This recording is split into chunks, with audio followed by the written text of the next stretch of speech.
Welcome back to my channel. তো আজকে আমি কি রান্না করেছি সেটাই তোমাদের সাথে শেয়ার করব।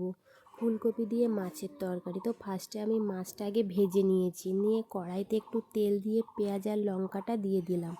একটু লাল লাল করে নেওয়ার পরে আমি ফুলকপিটা ঢেলে দিয়েছি। একটু নেড়ে নেওয়ার পরেই আমি দিয়ে দেব লবণ।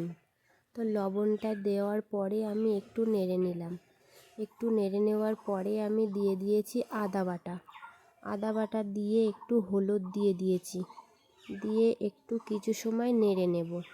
একটু লাল লাল করে নিয়ে আমি দিয়ে দেব জল ঢেলে। জলটা ঢেলে দেওয়ার পরে একটু ফুটিয়ে নেব। কিছু সময় ফোটানোর পরে আমি মাছটা দিয়ে দেব। মাছটা দেওয়ার পরে একটু মাছটা সিদ্ধ হয়ে গেলে আমি দিয়ে দেব মশলা। তা মশলাটা হচ্ছে জিরে আর মরিচ বাটা। তা দিয়ে মশলাটা দেওয়ার পরে কিছু সময় ফোটানোর পরেই আমি নামিয়ে দেব। তো রান্নাটা কমপ্লিট হয়ে গেছে। আর হয়েছে লাউ দিয়ে বড়ি চচ্চড়ি। তো রান্নাটা কমপ্লিট হয়ে গেছে। আজকে ভিডিওটা এই পর্যন্ত। তোমাদের সবাইকে টাটা। লাইক কমেন্ট শেয়ার করতে একদমই ভুলো না কিন্তু।